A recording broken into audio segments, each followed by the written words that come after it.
Hello दोस्तों, क्या हाल है। तारीख आज 28 जनवरी 2025, दिन मंगलवार हो गया, हिंदी तिथि चतुर्दशी। और आइए बात करते हैं आज के मुख्य समाचार में देश भर की तमाम बड़ी खबरों पर नजर डालते हैं। देखिए दोस्तों, एक तो आज के दिन को डेटा प्राइवेसी डे के रूप में मनाया जाता है, यानी डेटा गोपनीयता दिवस। चलिए आगे बढ़ते हैं खबरों में। देखिए पहली खबर, यूनियन बजट 2025 को लेकर केंद्रीय मंत्री किरेन रिजिजू का कहना है कि हमने 30 जनवरी को सर्वदलीय बैठक बुलाई है और इस बार संतुलित बजट पेश करेगी वित्त मंत्री निर्मला सीतारमण। वैसे तो आपको पता होगा 1 फरवरी 2025 को वित्त मंत्री निर्मला सीतारमण बजट पेश करेगी 2025-26 के लिए। और दोस्तों, इस आम बजट से पहले देश के इन्वेस्टर्स और टैक्स पेयर्स ने भी वित्त मंत्री से 10 प्रमुख मांगे रखी है। ये क्या क्या मांगे हैं देख सकते हैं आप। 10 लाख रुपए तक की इनकम टैक्स पर छूट दी जाए, हेल्थ पॉलिसी यानी इंश्योरेंस बीमा वगैरह पर डिडक्शन में बढ़ोतरी की जाए, डेट म्यूचुअल फंड नई tax regime, tax saving FD और पेंशनर समेत एनपीएस पेंशन पर भी टैक्स छूट की मांग की गई है देश के प्रमुख इन्वेस्टर्स की तरफ से। और देखिए बजट से पहले एक रिपोर्ट भी सामने आ रही है कि 57% tax payers income tax rate में कटौती चाहते हैं। और खबर है दोस्तों की बजट में एनपीएस पेंशन सब्सक्राइबर्स के लिए भी बड़ा बदलाव हो सकता है। एनपीएस में टैक्स बेनिफिट में बढ़ोतरी की भी संभावना है, मतलब एनपीएस योजना में टैक्स छूट बढ़ सकती है ऐसा। और इसके अलावा किसानों पर भी मेहरबान हो सकती है इस बार बजट में सरकार। मीडिया रिपोर्ट्स आ रही दोस्तों की पीएम किसान सम्मान निधि योजना की राशि बढ़ा सकती है और केसीसी पर जो 3 लाख तक का लोन मिलता है उसको बढ़ाकर 5 लाख तक किया जा सकता है। बजट से किसानों को कई सारी बड़ी आस है सरकार से। वहीं खबर है कि सरकार बुनियादी ढांचे, पीएलआई और कृषि के लिए नए उपायों की भी घोषणा कर सकती है।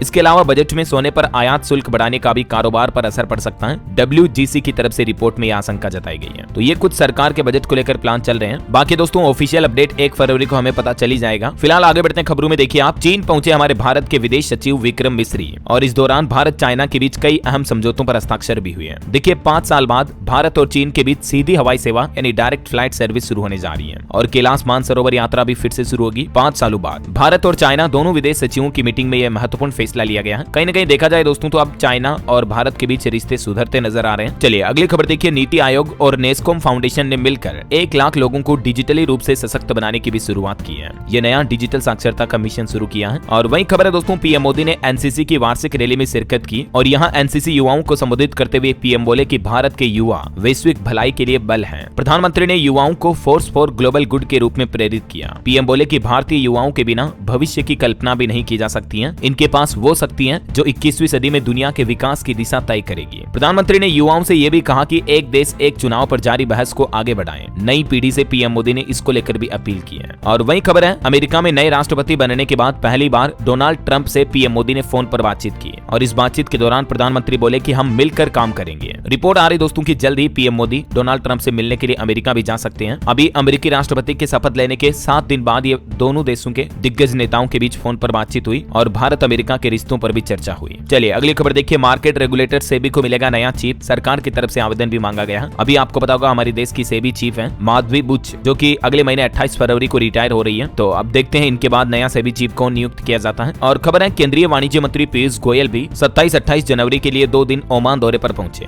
भारत ओमान के व्यापार मंत्रियों ने एफटीए पर भी चर्चा की। चलिए अगली बड़ी खबर आ रही है, वक्फ संशोधन विधेयक को जेपीसी की मंजूरी मिल चुकी है। इसमें 14 बड़े बदलाव किए गए हैं और वक्फ बोर्ड में 2 गैर मुस्लिम मेंबर्स का भी नियम बनाया गया है। विपक्ष के सारे सुझाव नकारे गए और अब सरकार का प्लान है आने वाले बजट सत्र में वक्फ संशोधन बिल को पेश किया जाएगा। वैसे वक्फ बोर्ड में नए और पुराने कानून में क्या 4 बड़े अंतर हैं, जिनकी लिस्ट और जानकारी भी आप देख सकते हैं। सरकार की तरफ से ये वक्फ बोर्ड में प्रमुख बदलाव किए जा रहे हैं ना। चलिए अगली खबर देखिए, राहुल गांधी ने केंद्र सरकार पर कुछ आरोप लगाए। बोले कि पीएम मोदी ने अरबपतियों के कर्ज माफ किए। राहुल गांधी ने कहा कि दलितों और पिछड़ों को गुलाम बनाया जा रहा है। 50% से ज्यादा आरक्षण के लिए हम कानून बनाएंगे। वहीं कांग्रेस अध्यक्ष खड़गे ने भी कहा कि गंगा स्नान से गरीबी दूर नहीं होगी। कांग्रेस ने जय भीम जय बापू जय संविधान रैली की भी शुरुआत की और लोकसभा के नेता प्रतिपक्ष राहुल गांधी की तरफ से सरकार पर यह गंभीर आरोप लगाए गए। इधर दिल्ली चुनाव के माहौल के बीच अरविंद केजरीवाल ने भी कहा कि यमुना नदी में जहर हरियाणा सरकार ने मिलाया। भाजपा चाहती है कि दिल्ली के लोग मरे, दोष आम आदमी पार्टी पर लगे। हालांकि इन बयानों पर चुनाव आयोग ने रिपोर्ट भी मांगी है, क्योंकि अभी दिल्ली की मौजूदा मुख्यमंत्री आतिशी की तरफ से भी ये बड़ा आरोप लगाया गया कि यमुना में जहरीला पानी हरियाणा सरकार छोड़ रही है। दिल्ली सीएम ने कहा कि जहरीले पानी की वजह से दिल्ली के कई वाटर ट्रीटमेंट प्लांट भी बंद होने के कगार पर है। तो दिल्ली सरकार के इन आरोपों पर भी अब जांच की जाएगी। वहीं इधर दिल्ली चुनाव का एक और अपडेट देखिए आप, भाजपा ने कहा कि अरविंद केजरीवाल को बाबा साहेब अम्बेडकर से नफरत है। पंजाब अमृतसर की घटना में उनकी मर्जी है। अभी एक दिन पहले आपको पता होगा गणतंत्र दिवस के दिन पंजाब में भीमराव अम्बेडकर की प्रतिमा को तोड़ा गया। तो उसके बाद अमृतसर में काफी तनाव का माहौल है। सड़कों पर उतर आए लोग, भारी संख्या में पुलिस फोर्स भी तैनात की गई। पंजाब में अम्बेडकर जी की मूर्ति को खंडित किया गया तो दलित समाज गुस्सा गया। अमृतसर में भंडारी पुल भी बंद किया गया, दुकानें भी बंद रही। हालांकि जिस आरोपी ने मूर्ति को हथौड़ी से तोड़ा, खंडित किया, उसकी मां का कहना है कि वो हमसे बात बात नहीं करता, हमारा उससे कोई मतलब नहीं है। वहीं दिल्ली में आपको पता होगा कुछ महीनों पहले जो IAS कोचिंग हादसा हुआ था, बेसमेंट में पानी भर गया था, डूबने से स्टूडेंट की जान चली गई थी। तो इस मामले पर बेसमेंट के 4 मालिकों को जमानत मिल चुकी है। हाईकोर्ट ने कहा कि बारिश के पानी में 3 छात्रों के डूबने में इनका कोई रोल नहीं है। चलिए अगली बड़ी खबर देखिए। कर्नाटक के मुख्यमंत्री की पत्नी को ईडी ने नोटिस भेजा, हाईकोर्ट ने रोक लगाई। 10 फरवरी तक पूछताछ के लिए नहीं बुला पाएंगे। जमीन घोटाले के आरोप के मामले को लेकर ये ईडी की तरफ से कार्रवाई की गई। वहीं हिमाचल प्रदेश में भी देखिए IG समेत 8 पुलिस कर्मियों को उम्र कैद की सजा सुनाई कोर्ट ने। जो गुड़िया रेप का मामला हुआ था उस केस में एक युवक को भी गिरफ्तार किया गया था। उस युवक को हिरासत में टॉर्चर करके इन पुलिस वालों ने मार डाला था। तो ये जो हिमाचल प्रदेश का बहुचर्चित मामला था, इस पर अब आखिरकार कोर्ट का फैसला आ चुका है। और वहीं देखिए दोस्तों, सुप्रीम कोर्ट ने कहा कि हमारे देश में सांप के एंटी वेनम की काफी कमी है। दुनिया भर में हर साल 58,000 से भी ज्यादा लोगों की मौतें सांपों के काटने की वजह से होती है। तो इस मामले पर केंद्र सरकार राज्यों से बात करें, ये मुकदमेबाजी का मसला नहीं है। सुप्रीम कोर्ट ने साफ साफ कहा कि केंद्र और राज्य सरकारें कुछ करें, देश भर में सांप काटने की समस्याएं बढ़ती जा रही हैं। सांपों की वजह से भारत में होने वाली मौतों पर सुप्रीम कोर्ट ने चिंता जताई। और वहीं खबर देखिए दोस्तों, अभी जो प्रयागराज में महाकुंभ चल रहा, इसका असर अयोध्या रामनगरी में भी देखा जा रहा। अयोध्या सिटी में आबादी से 30 गुना ज्यादा उमड़ी भीड़। 30 घंटे में 25 लाख से भी ज्यादा लोगों ने रामलला के दर्शन किए। अभी अयोध्या में स्कूल भी 9 दिन के लिए बंद कर दिए गए हैं। भीड़ और भगदड़ में 2 लोगों की जान भी चली गई। अयोध्या में भक्तों की इतनी भीड़ को देखते हुए सुबह 5 से रात 11 बजे तक राम मंदिर खुला रहा। तब भी लोगों को दर्शन करने में 4 से 5 घंटे लग गए। और ये पहली बार ऐसा रहा दोस्तों मंदिर की प्राण प्रतिष्ठा के बाद, जब 18 घंटे खुला रहा राम मंदिर, है ना। और दोस्तों खबरों में आगे बढ़े इससे पहले आपको पता होगा, सेबी के हालिया ऐलान ने सभी ब्रोकरों के लिए यूनिफॉर्म ट्रांजैक्शन चार्जेस को अनिवार्य कर दिया है। तो इस रेगुलेटरी चेंज के बाद ट्रेडर्स अब ट्रांसपेरेंट और बजट फ्रेंडली ट्रेडिंग प्लेटफॉर्म की तलाश कर रहे हैं। ऐसे में BlinkX बाय JM फाइनेंशियल, जो कि एक सब्सक्रिप्शन आधारित ट्रेडिंग प्लेटफॉर्म है, इसके द्वारा हाल ही में नए और अफोर्डेबल प्लान्स लॉन्च किए गए हैं, जो कि ट्रेडर्स के बीच काफी पॉपुलर हो रहे हैं। 249 के प्लान में आप 2 महीने तक अनलिमिटेड ट्रेडिंग कर सकते हैं, वो भी 0 ब्रोकरेज के साथ। और 599 में 6 महीने और 899 में आपको पूरे 1 साल तक अनलिमिटेड ट्रेडिंग करने के ऑप्शन मिलते हैं across NSE F&O, equity delivery, equity intraday और IPOs में भी। These all are with 0 brokerage. ये ट्रांसपेरेंट और सिंपल प्राइसिंग ट्रेडर्स के लिए एक मेजर एडवांटेज है। इसके अलावा भी दोस्तों BlinkX कुछ खास फीचर्स ऑफर करता है, जो कि ट्रेडिंग को और भी स्मार्ट और कन्वीनियंट बनाते हैं। जैसे कस्टमाइजेबल डैशबोर्ड, जो आपकी ट्रेडिंग स्टाइल के हिसाब से टेलर होता है, और स्ट्रेटेजी बिल्डर, जो आपको अपनी ट्रेडिंग प्लान करने देता है। सुपर स्मार्ट वॉच लिस्ट, जो रियल टाइम डेटा ट्रैकिंग को आसान बनाता है, और डेडिकेटेड रिलेशनशिप मैनेजर, जो आपके डाउट्स और क्वेरीज का सॉल्यूशन देता है। और सबसे खास पता है क्या, फ्री एक्सपर्ट रिसर्च कॉल्स। ये कॉल्स आपको बताते हैं कब एंट्री एग्जिट करना, क्या स्टॉप लॉस होना चाहिए और कौन से लेवल्स टारगेट करने हैं। इससे आपके ट्रेडिंग डिसीजंस और ज्यादा इन्फॉर्म्ड और प्रॉफिटेबल बनेंगे। तो दोस्तों नए साल के नए इरादों के साथ अभी BlinkX को ट्राई कीजिए और अपनी फाइनेंशियल प्लानिंग को एक नए लेवल पर ले जाइए। लिंक डिस्क्रिप्शन और पिन कमेंट में अवेलेबल है। वैसे अगर आप महाकुंभ में घूमने जाने का प्लान कर रहे हैं तो भी एक अच्छी खबर है, अब आपको सस्ता हवाई सफर मिल पाएगा। DGCA और सरकार की तरफ से एक बड़ा कदम उठाया गया है। DGCA ने कहा कि एयरलाइंस कंपनियां जो है ना, वो प्रयागराज रूट की फ्लाइट्स बढ़ाएं और किराया भी उचित होना चाहिए, क्योंकि अभी महाकुंभ के चलते 5 गुना तक टिकट के दाम बढ़ा दिए हैं एयरलाइंस कंपनियों ने। तो अभी मतलब फ्लाइट टिकट, हवाई टिकट खरीदना काफी ज्यादा महंगा हो रहा है। जो सामान्य तौर पर 5,000 रुपए टिकट होता है ना, वो अभी 25,000 रुपए तक बढ़ गया है। इसलिए DGCA की तरफ से सभी एयरलाइन कंपनियों को ये हिदायत दी गई। और अभी तो कल मौनी अमावस्या का पर्व भी है, इस मौके पर भी प्रयागराज के लिए हवाई किराए में भारी बढ़ोतरी कर दी है कंपनियों ने। तो इस किराए पर लगाम लगाने के लिए DGCA की तरफ से निर्देश जारी किया गया। ये कुछ रूट का किराया भी आप देख सकते हैं, दिल्ली से प्रयागराज, मुंबई से, अहमदाबाद से, लखनऊ से अभी कितना किराया चल रहा है। वैसे आपको पता है नहीं तो बता दूं, कल मौनी अमावस्या 29 जनवरी को। ऐसी मान्यता दोस्तों की इस दिन मौन रहकर भक्ति करने का पर्व है ये मौनी अमावस्या। यानी इस दिन किसी से बातचीत नहीं करनी चाहिए, मौन रहना चाहिए। ये भी एक तरह की साधना है, तप है, मतलब मौन रहना भी, चुप रहना, है ना। वैसे मौन रहने के कई और फायदे भी हैं। इससे हमारा मन शांत रहता है, नकारात्मक विचार और तनाव दूर होते हैं। और दोस्तों क्योंकि मौनी अमावस्या पर करोड़ों लोग भक्त जो है प्रयागराज जाएंगे, तो अभी ट्रेनों में 9 रूम की हालत चल रही है। लखनऊ से प्रयागराज के फ्लाइट के रेट भी 10,000 के ऊपर पहुंच चुके हैं, देखिए मतलब आप। वहीं खबर है महाकुंभ में बागेश्वर धाम के पंडित धीरेन्द्र कृष्ण शास्त्री की कथा की शुरुआत भी हो चुकी है। पहले ही दिन कथा में उन्होंने कहा कि हम हिंदू जगाने, हिंदुस्तान बचाने आए हैं। संत समागम में हिंदू राष्ट्र बनाने पर भी चर्चा होगी महाकुंभ में।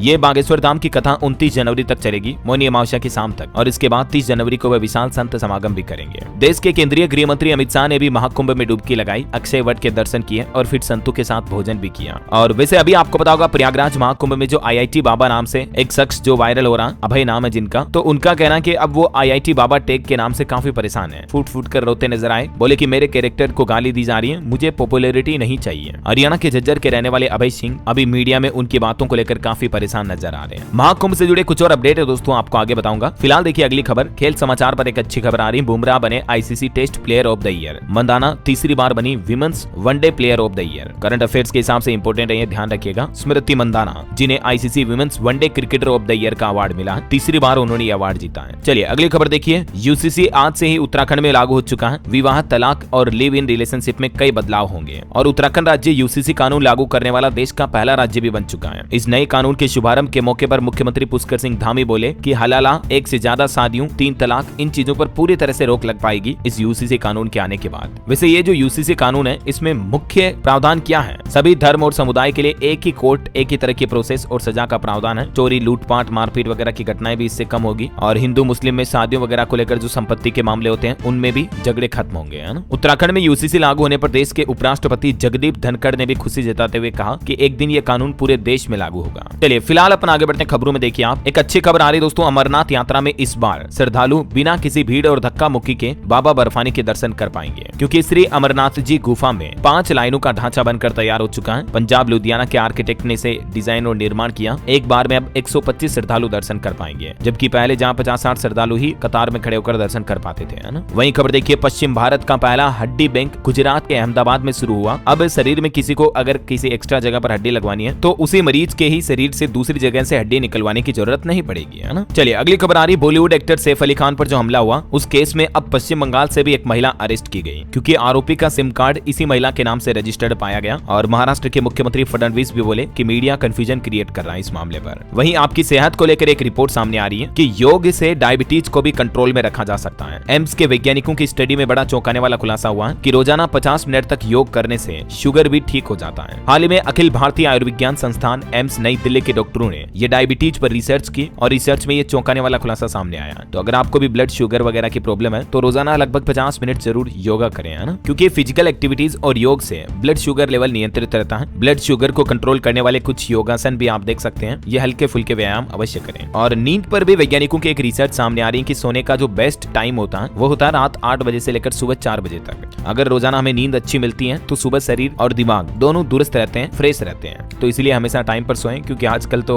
मोबाइल फोन की वजह से रात में 12-12, 1-1, 2-2 बजे तक नींद ही नहीं आती लोगों को, है ना। ये रियलिटी है। चलिए फिलहाल देखिए अगली खबर। प्रधानमंत्री नरेंद्र मोदी आज मंगलवार को उड़ीसा और उत्तराखंड राज्य का दौरा करेंगे। उत्कर्ष उड़ीसा कॉन्क्लेव का उद्घाटन करेंगे उड़ीसा में तो, और उत्तराखंड में 38वें राष्ट्रीय खेलों का उद्घाटन करेंगे। देश भर के 11,000 से भी ज्यादा खिलाड़ी उत्तराखंड में शुरू होने जा रहे इन राष्ट्रीय खेलों का हिस्सा बनेंगे, है ना। चलिए अगली खबर आ रही। कोलकाता ट्रेनी डॉक्टर मामले पर एक चौंकाने वाला अपडेट देखिए आप। अब पीड़िता के जो पेरेंट्स है, माता पिता हैं, उन्होंने कहा कि हम दोषी को फांसी नहीं देना चाहते हैं, जबकि हाल ही में कोर्ट के उम्र कैद के फैसले के बाद तो उनके पेरेंट्स ने मांग की थी कि आरोपी को फांसी मिले। लेकिन अब उस बेटी के लड़की के माता पिता का कहना है कि हमारी बेटी की तो जान गई, लेकिन संजय की नहीं जानी चाहिए, जबकि पहले वो उम्र कैद की सजा से संतुष्ट नहीं थे। मतलब देखिए, अब पीड़ित के माता पिता ही अपना बयान बदल रहे हैं, तो ये कहीं ना कहीं संशय पैदा करता है और जांच का विषय भी है। आपका क्या ख्याल है इस मामले पर, बताइएगा जरूर कमेंट करके। और आपको सावधान करने वाली भी एक खबर बताता हूं दोस्तों। देखिए, हरियाणा में बिजनेसमैन से 70 लाख रुपए की ठगी की गई। शेयर बाजार में पैसा लगाकर 3 गुना करने का झांसा दिया और जब रकम वापस मांगी तो ठगों ने अपना फोन ही बंद कर दिया। आए दिन स्टॉक मार्केट से जुड़े इस तरह के फ्रॉड की घटनाएं सामने आती रहती हैं और मैं आपको कहता रहता हूं कि इस तरह के लालच में ना आए। कभी कोई आपको रातों रात अमीर बनाने की स्कीम बता रहा ना, तो मान लो कि आपके साथ फ्रॉड हो रहा है, धोखाधड़ी हो रही है, समझ रहे हो। शेयर मार्केट के नाम पर आए दिन अलग अलग तरह के फ्रॉड होते रहते हैं, तो इनसे आप बचें, इन बातों का जरूर ध्यान रखें, है ना। बहरहाल अभी तो कुछ और महत्वपूर्ण और काम की खबरें देखेंगे दोस्तों अपन, लेकिन फिलहाल वक्त तो चला है आज के ताजा मौसम समाचार जानने का। और हाँ, आपको याद दिला दूं, अगर आप डीएलएस न्यूज चैनल पर पहली बार आए हैं और चैनल से अभी तक जुड़े नहीं हो दोस्तों, तो जुड़ जाइए, चैनल को सब्सक्राइब करके बेल आइकन जरूर दबा दीजिएगा। और बाकी आपका दिल करे मन करे तो एक लाइक और शेयर भी जरूर कर देना, ताकि आपको रोजाना की ताजा खबरें, महत्वपूर्ण मुख्य समाचार, काम के न्यूज अपडेट सबसे पहले आपके मोबाइल पर मिलते रहेंगे। ओके, और चलिए फिलहाल अपन आगे बढ़ते मौसम अपडेट में। देखिए आप, 29 जनवरी को फिर से सक्रिय होगा पश्चिमी विक्षोभ, तो देश के कई राज्यों के कई जिलों में बारिश का भी अलर्ट जारी हुआ। अभी देखिए, राजस्थान में कई जिलों में तापमान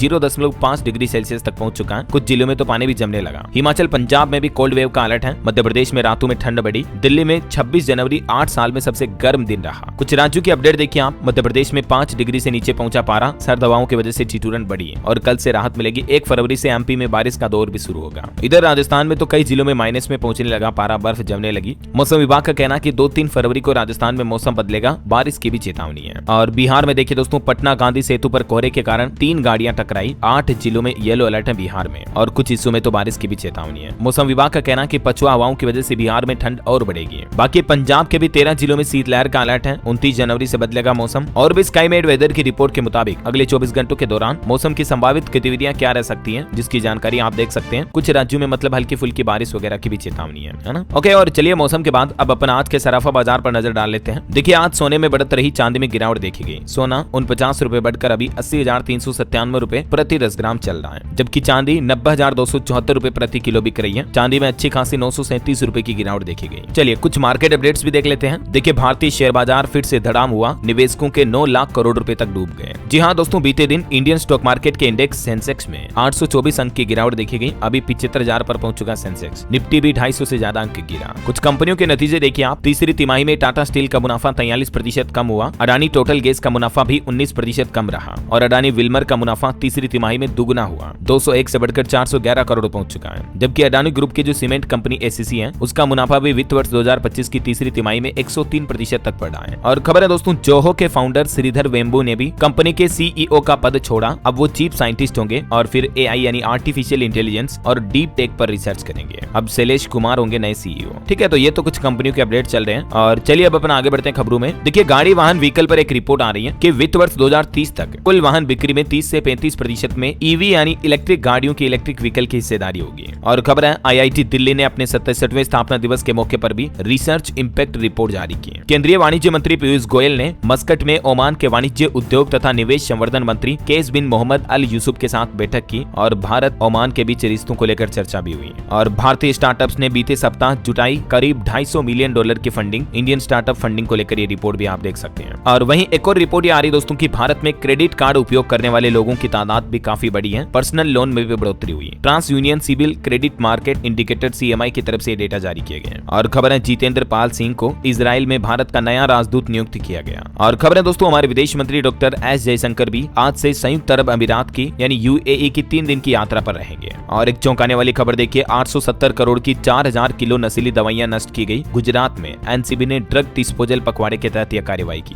और खबर है हमारे देश में अगले मुख्य चुनाव आयुक्त के लिए नाम का चयन करने के लिए भी खोज समिति का गठन किया गया। कानून मंत्री करेंगे इस समिति की अध्यक्षता। और खबर देखिए आप, सुप्रीम कोर्ट ने दहेज और घरेलू हिंसा कानून में सुधार की मांग वाली याचिका को खारिज करते हुए कहा कि इसमें हम कुछ नहीं कर सकते हैं। इस तरह के कानून देश की लोकसभा राज्यसभा मिलकर बनाती है। कानूनों में बदलाव सुप्रीम कोर्ट भी नहीं कर सकता ऐसा। और खबर है दोस्तों, महाराष्ट्र के मुख्यमंत्री फडणवीस ने लॉन्च की पहली मोबाइल फोरेंसिक वैन भी। और ऐसा करने वाला देश का पहला राज्य बन चुका महाराष्ट्र। इस मौके पर देवेंद्र फडणवीस ने कहा कि इस पहल से अपराधियों में डर पैदा होगा और दोष सिद्धि के दरों यानी कि केस सुलझने के मामलों में भी बढ़ोतरी होगी। और यूपी से देखिए दोस्तों, एक बड़ी चौंकाने वाली खबर आ रही है कि यूपी सरकार को अपनी संपत्ति का ब्यौरा देने से डर रहे हैं राज्य कर्मचारी। उत्तर प्रदेश में मतलब अभी तक सिर्फ 29% कर्मचारी ही ये जानकारी शेयर की है। जबकि आपको पता होगा यूपी सरकार ने तो सख्त नियम भी निकाल रखा है कि सभी सरकारी कर्मचारियों को 31 जनवरी तक अपनी चल अचल संपत्ति का ब्यौरा देना ही होगा। मानव संपदा पोर्टल पर अपलोड करना है ना। चलिए अगली खबर देखिए, पीएफ को लेकर कुछ नियम बदल सकते हैं जिनसे आपको 5 बड़े फायदे मिलेंगे। दरअसल अभी इस साल 2025 में कर्मचारी भविष्य निधि संगठन EPFO द्वारा 5 नए बदलाव हो सकते हैं, जिसमें पहला तो ATM से आपको पीएफ फंड यानी आपका पीएफ का पैसा निकालने की सुविधा मिलेगी। दूसरा, एम्प्लॉय कंट्रीब्यूशन लिमिट में चेंज किया जाएगा, जो मतलब अभी 12% की लिमिट है मौजूदा समय में, तो उसको भी सरकार बढ़ा सकती है। इसके अलावा IT सिस्टम को भी अपग्रेड किया जाएगा और पीएफ के जरिए डायरेक्टली आप इक्विटी स्टॉक मार्केट में निवेश करने का ऑप्शन भी ले पाएंगे जल्दी। और पेंशन विड्रॉ करने में भी आसानी होगी। तो ये मतलब पीएफ खाता वालों के लिए सरकार के कुछ प्लान है, इस साल आपको 2025 में देखने को मिल सकते हैं, है ना। चलिए अगली खबर देखिए दोस्तों, भारत ने WEF दावोस में हासिल किए 20 लाख करोड़ रुपए निवेश के रूप में। दुनिया के 130 देश हैरान हुए। भारत ने 5 दिनों में ही वर्ल्ड इकोनॉमिक फोरम में अच्छे खासे निवेश के MOU साइन किए हैं दुनिया के दूसरे देशों के साथ। और इन निवेश में लगभग 80% इन्वेस्टमेंट जो है वो तेलंगाना, केरल और यूपी राज्यों में किए जाएंगे।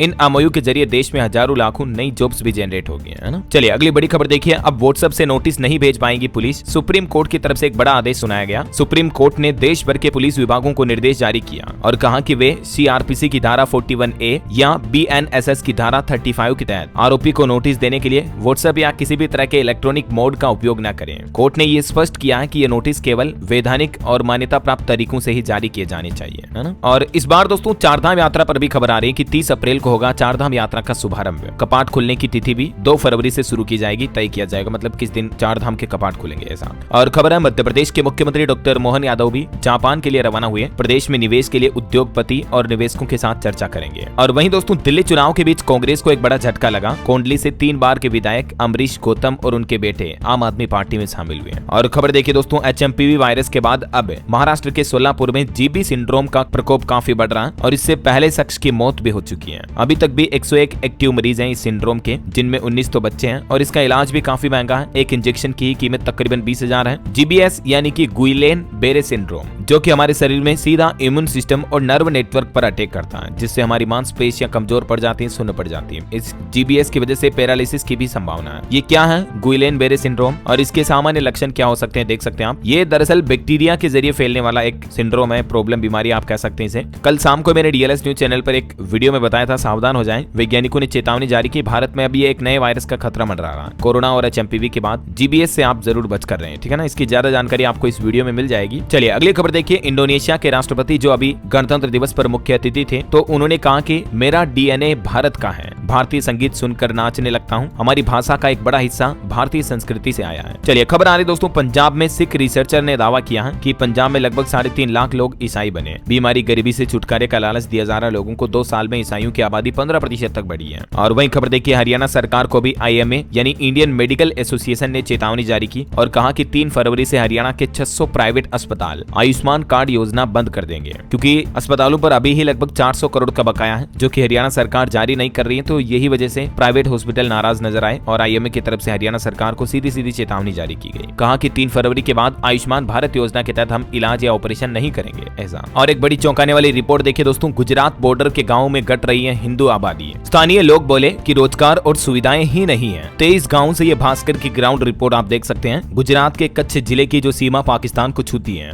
यहाँ के आसपास के गाँव में ये हालात चल रहे हैं। चलिए अगली खबर देखिए, पंजाब में अब आवारा कुत्तों की गिनती होगी। बाल अधिकार संरक्षण आयोग की तरफ से आदेश जारी किया गया, क्योंकि लुधियाना में हाल ही में घटना हुई थी जिसमें 2 बच्चों की जान चली गई थी। तो उसके बाद राज्य बाल अधिकार संरक्षण आयोग की तरफ से ये सख्त कदम उठाया गया है। वहीं खबर है दोस्तों, दिल के मरीजों को बड़ी राहत मिलेगी। यूपी आगरा के एहसन मेडिकल कॉलेज में सस्ती दरों पर एंजियोग्राफी और एंजियोप्लास्टी की सुविधा शुरू की गई है। 6,000 और 75,000 में ये सुविधा मिल पाएगी। चलिए कुछ महाकुंभ के अपडेट देख लेते दोस्तों फटाफट से। देखिए बीते दिन महाकुंभ में बड़ी भगदड़ सिमच गई, भीड़ बेकाबू हुई, बैरिकेडिंग गिराकर लोग अंदर घुस गए, क्योंकि कल मौनी अमावस्या है। तो इस दिन स्नान करने के लिए अभी प्रयागराज में काफी हुजूम उमड़ रहा है। अमेरिका के काफी फेमस सिंगर क्रिस मार्टिन भी अपने गर्लफ्रेंड के साथ मौनी अमावस्या पर प्रयागराज में स्नान करने के लिए पहुंचे। ये कुछ तस्वीरें आप देख सकते हैं, लोगों की भीड़ मानो कदम रखने की भी जगह नहीं है। और मौनी अमावस्या पर प्रयागराज आने वाले भक्तों के लिए एक और अच्छी खबर है, कोई भी टोल टैक्स नहीं देना पड़ेगा। योगी सरकार की मांग पर केंद्र सरकार की तरफ से बड़ा फैसला लिया गया है। 27 जनवरी की रात 8 बजे से लेकर 30 जनवरी यानी प्रमुख स्नान पर्व के दौरान 72 घंटों तक कुंभ नगरी में प्रवेश करने पर आपको किसी भी तरह का कोई टोल टैक्स नहीं देना होगा। NHAI यानी भारतीय राष्ट्रीय राजमार्ग प्राधिकरण की तरफ से टोल फ्री किए जाने का आदेश भी जारी कर दिया है। और मौनी अमावस्या पर जो भी ट्रेनें आएगी, हर दरवाजे पर आपको पुलिस सुरक्षा कर्मी खड़े मिलेंगे।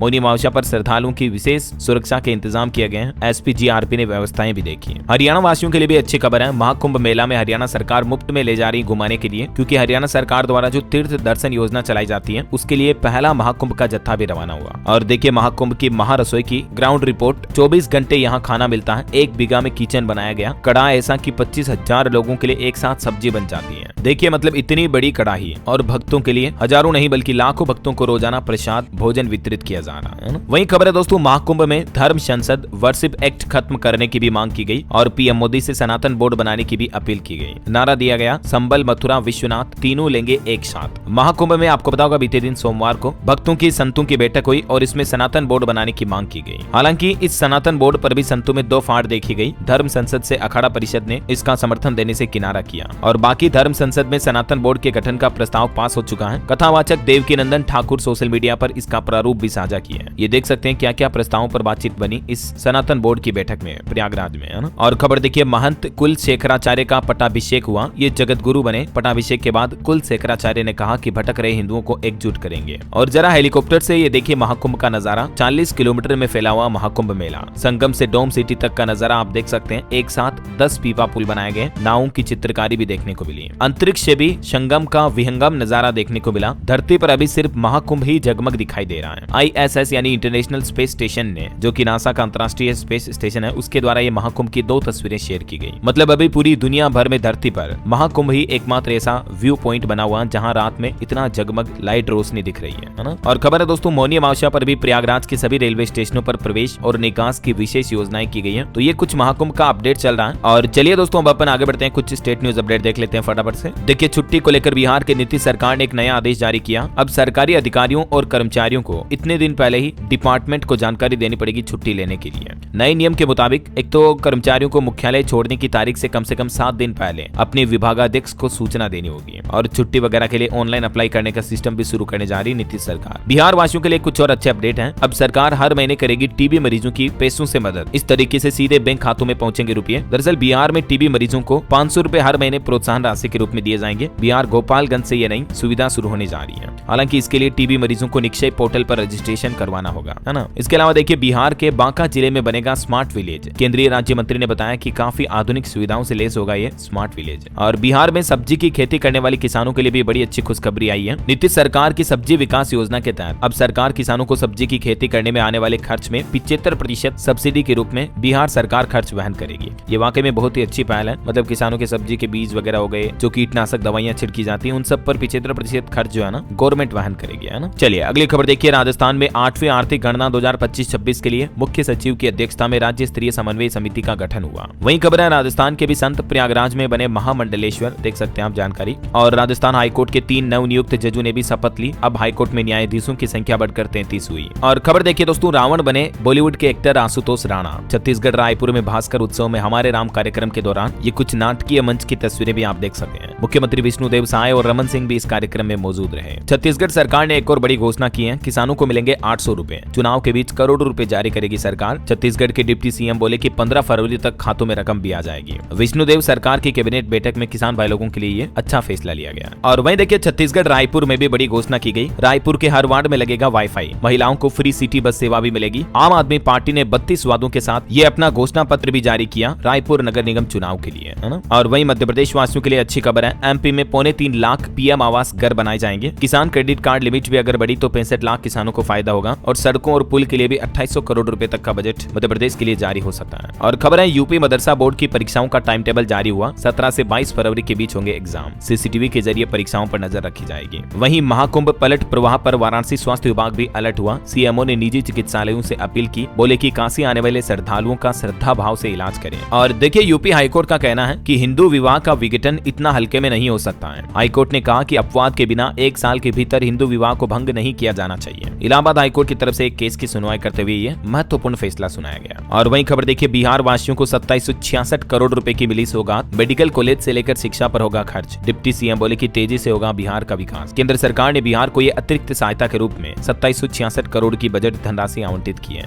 और झारखंड में देखिए मौसम ने लिया यू टर्न। ठंड में इजाफा हुआ। 8 डिग्री तक पहुंचा प्रदेश के 5 जिलों का न्यूनतम तापमान। वहीं किसानों से जुड़े अपडेट आ रहे दोस्तों। कैथल में किसान नेता राकेश टिकैत ने सरकार को घेरा। एमएसपी पर बोले कि किसान की फसल मंडी में चढ़ती है, बिकती नहीं है। 14 तारीख को किसानों की बैठक भी होगी। अभी हरियाणा के कैथल पहुंचे किसान नेता राकेश टिकैत ने सरकार की किसान विरोधी नीतियों पर जोरदार हमला बोला। वहीं पंजाब में देखिए 78 पुलिस चौकी थानों पर आतंकी हमले का अलर्ट जारी हुआ। 4 दीवारी कर कंटीले तार लगाएगी अब पुलिस। और वहीं खबर है दोस्तों पंजाब में आज लुधियाना बंद का भी ऐलान किया गया। अभी एक दिन पहले जो अंबेडकर प्रतिमा तोड़ने का विवाद हुआ था तो उसको लेकर ये फिर से बंद की चेतावनी दी गई। और पंजाब में भी किसान भाई लोग 3 महापंचायतें करेंगे। आज से अखंड पाठ और डल्लेवाल के अनशन का 63वां दिन। कुछ यूं रहा, उनके स्वास्थ्य में सुधार देखा जा रहा। गणतंत्र दिवस के दिन भी किसानों ने ट्रैक्टर मार्च निकाला था। ये तस्वीरें आप देख सकते हैं। वहीं खबर है पंजाब में 100 खनन साइटों की भी होगी नीलामी। 74 पहले ही हो चुकी है। दक्षिणी इलाकों में पोटास की खदानें मिली। केंद्र सरकार को इसकी जानकारी भी भेजी गई। चलिए अगली बड़ी अच्छी खबर देखिए। उत्तर प्रदेश में सभी प्राइमरी स्कूलों का कराया जाएगा सेफ्टी ऑडिट। क्लासरूम से लेकर खेल मैदान तक। यूपी के सभी विद्यालयों में सुरक्षा ऑडिट करवाने का आदेश जारी किया है, ताकि मतलब स्कूलों की बिल्डिंग भवन वगैरह भी अगर जर्जर हो रहे हैं तो बच्चों को किसी तरह का कोई खतरा नहीं रहे। उनकी मरम्मत करवाई जाएगी। मेंटेनेंस रिपेयरिंग करवाई जाएगी स्कूल बिल्डिंग्स की भी। चलिए खबर है हिमाचल प्रदेश में देखिए देश भर के बच्चे हिमाचल के साहित्यकार की 13 रचनाएं पढ़ेंगे। सीबीएसई और आईसीएसई पाठ्यक्रम में शामिल हुई है। बैंक में नौकरी करते हैं। प्रधान मुख्यालय में इनका सम्मान भी किया गया। हिमाचल प्रदेश के युवा साहित्यकार मनोज कुमार की जो 13 रचनाएं हैं अब आपको सीबीएसई आईसीएसई बोर्ड के बुक सिलेबस में भी देखने को मिलेगी।